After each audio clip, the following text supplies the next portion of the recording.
Today we're meeting with Father Bob Stagg here at the Church of the Presentation in Upper Saddle River, New Jersey, in Northern Bergen County. Father Bob has been a friend of mine since our days in the seminary. His gift for preaching forwards pastoral leadership.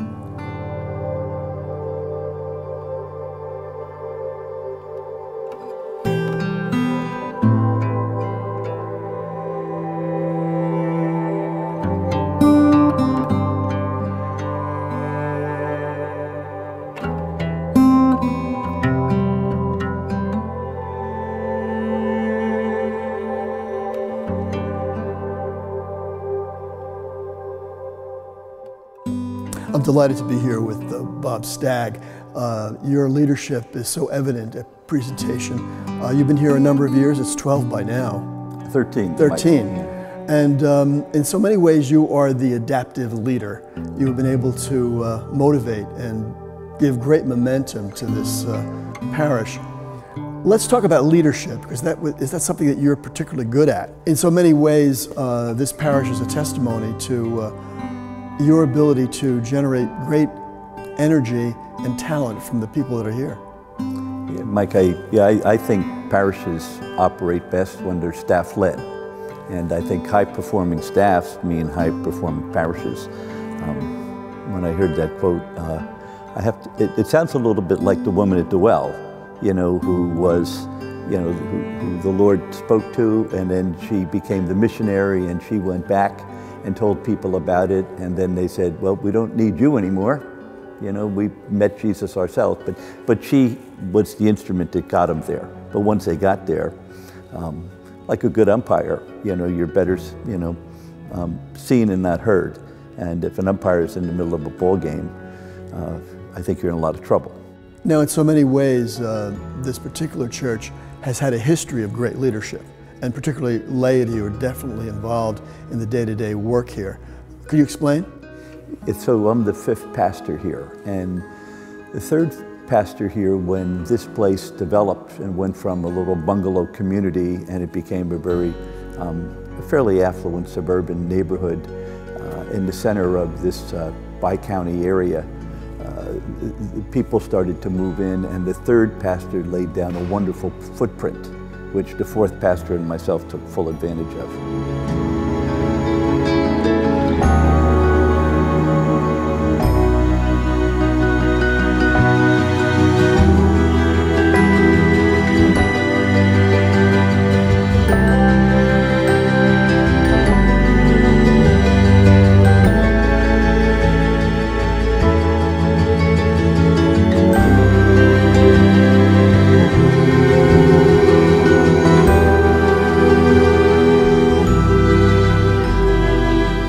Now, let's talk about leadership, and you've written a lot about it. You've taught homiletics. So the relationship between being a great pastoral leader and preaching, you've reflected on this a lot. I have, and I have to tell you, when I was first ordained, I was hesitant to preach. Now it's probably my most favorite thing to do, and I often wonder, if I was like a Walter Chiswick, the old Jesuit who was in jail for years, and I was deprived of the Eucharist or preaching, I would say, what would I, what would I miss the most? I like it a great deal. I speak in short bursts, most of my homilies. I like to speak to a lot of different groups in the parish. I like teaching, and then I like getting out of the way. Most of the staff, they all run their own operations, and then they invite me in at the last minute to kick the field goal. But they put the ball on the tee and off I go. So we kind of see this as parish as retreat center. So when you drive in, there's the labyrinth on the one end of the campus, and then you come by our tabernacle, which is in our front window. It used to be the entrance of the church, and now we use it as the depository for the Blessed Sacrament. And people can visit the Blessed Sacrament either outside or inside. And we have people driving down the road blessing themselves because the tabernacle's there. And then you come by the narthex and the crucifix, and There's statues of the presentation, Anna and Simeon and the Holy Family, and Simeon grabbing the Christ child. And then if you circle the other side, there's Mary's Grotto over here. So it's really a lovely spot to spend any time. There's also stations of the cross that go up through the woods, and they're solar operated, and there's a St. Francis area by it. So it really lends itself to doing retreats here and days of recollection, or just coming and spending a little bit of time here. So this Sunday there was a picnic, which happens every 2 years. It welcomes but also affirms, and as kids grow up they have an opportunity to ride that pony right there on the lawn. Tell us about the picnic. It's just one of our big community events that bring people together. If you're a 4-year-old, it's spectacular with dunk tanks and bouncy bouncies and face painting and animals and petting zoos. But it's a nice time for us to listen to a band, have a few beers and hamburgers and hot dogs and chicken.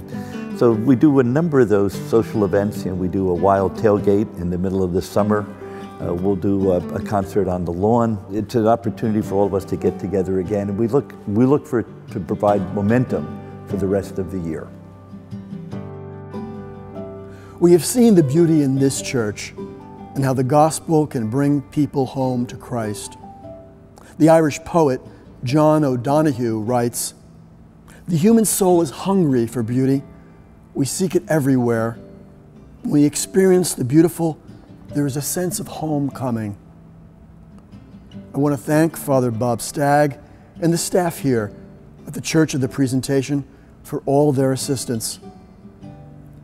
In Upper Saddle River, New Jersey, and for Sunday to Sunday, I'm Father Mike Russo. Hi, I'm Father Jim Martin. I'm glad you enjoyed this episode of Sunday to Sunday.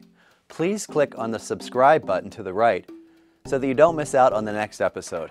And while you're here, check out all our faith and scripture resources, including our The Word newsletter, by visiting www.americamag.org/faith.